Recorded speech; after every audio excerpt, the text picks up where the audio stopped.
Dear learners, in this part of amylase inhibitor, we are going to study about different types of amylases, their sources and the mode of action.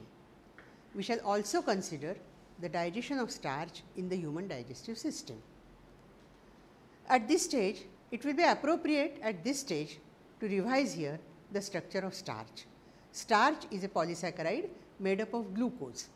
It is a storage polysaccharide present in plant seeds and tubers. Starch has a straight chain portion, it is called as amylose, which is made up of glucose units joined to each other by alpha 1,4 glucoside bond, and a branched chain amylopectin component with alpha 1,6 glucoside bond at the branching point. Amylose and amylopectin molecules are arranged in a highly organized pattern inside a starch granule. This organized structure of starch granule is destroyed during cooking by the uptake of water at high temperature, and it becomes more accessible to the action of enzymes. This has been shown in the figure showing the structure of the starch. Now, next coming to the amylases. Amylase represents a group of enzymes that catalyze the hydrolysis of starch into smaller carbohydrate molecules such as dextrins, maltose, which is a disaccharide, and ultimately to glucose.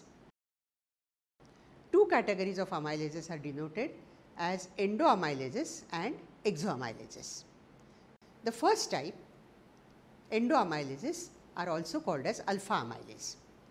The enzyme alpha amylase, which is technically called as alpha 1,4 glucan 4-glucanohydrolase, and the EC number is 3.2.1.1.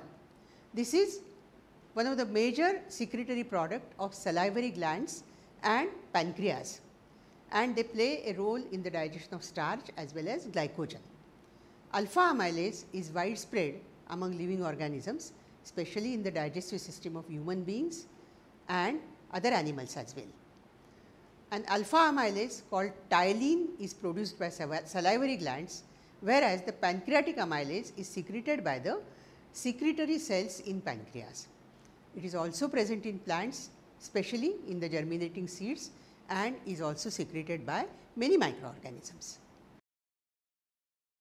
The alpha amylase constitutes a family of endoamylases that catalyze the initial hydrolysis of large starch molecule into shorter oligosaccharides through the cleavage of internal alpha D14 glycoside bonds. Neither terminal glucose residues nor alpha 1,6 linkages are cleaved by alpha amylase. The end product of alpha amylase actions are oligosaccharides with varying chain length with an alpha configuration, which is a mixture of alpha limit dextrins, branched chain oligosaccharides of 6 to 8 glucose units, which may contain both 1,4 and alpha 1,6 linkages. Other amylolactic enzymes participate in the process of complete starch breakdown later on, but the contribution of alpha amylase is a prerequisite for the completion of this process. Human alpha amylase is a classical calcium containing enzyme.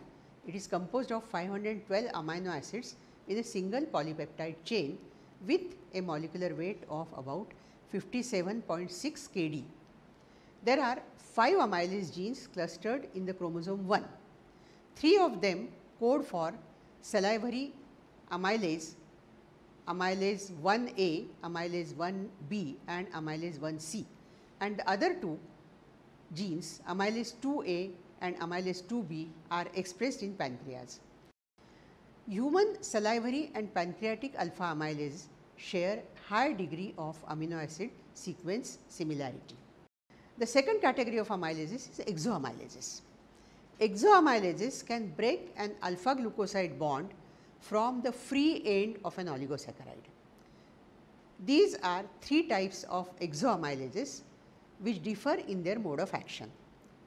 The first one is glucoamylase, it is also called as 1,4 alpha glucosidase.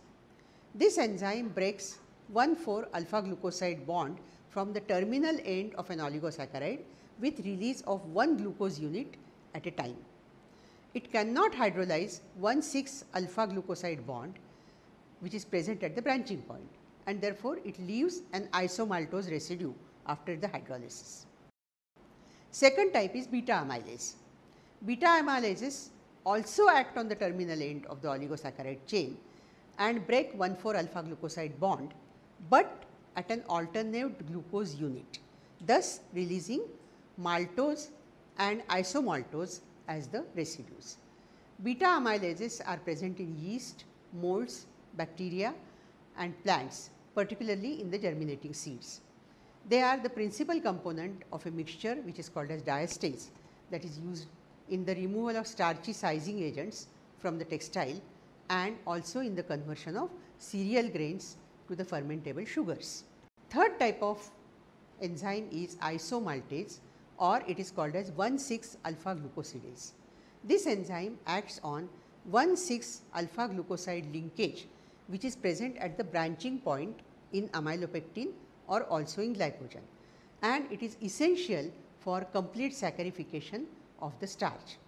This is released by the secretory cells of intestinal mucosa, and it is also found in sweet potato, and it is also secreted by some of the microorganisms. Now, after learning about the amylases, let us see the process of digestion of starch in human digestive system. The first phase is salivary digestion. An alpha amylase which is called as ptyalin is produced by the salivary glands. Ptyalin is mixed with food in the mouth where it acts upon the gelatinized starch. Although the food remains in the mouth for only a short time during chewing, the action of ptyalin continues for several hours in the stomach until the food is mixed with the stomach secretions and the high acidity inactivates the ptyalin. Digestive action of ptyalin depends upon how thoroughly the food has been mixed with saliva, how much acid is in the stomach, and how rapidly the stomach contents are emptied. Under optimum conditions, as much as 30 to 40% of the ingested starches can be broken down to maltose by ptyalin during digestion in the stomach. The second phase is intestinal digestion. When the food passes to the small intestine, the breakdown of remainder of the starch molecules is catalyzed by pancreatic alpha amylase, which can also digest uncooked raw starch. This step occurs in the first section of the small intestine called as duodenum, the region into which the pancreatic juices empty themselves.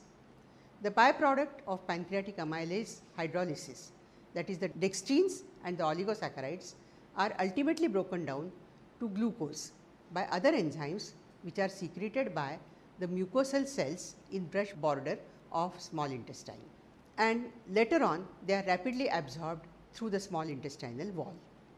The undigested starch, which is also called as the resistant starch, that passes into the colon and is later on digested by the microflora.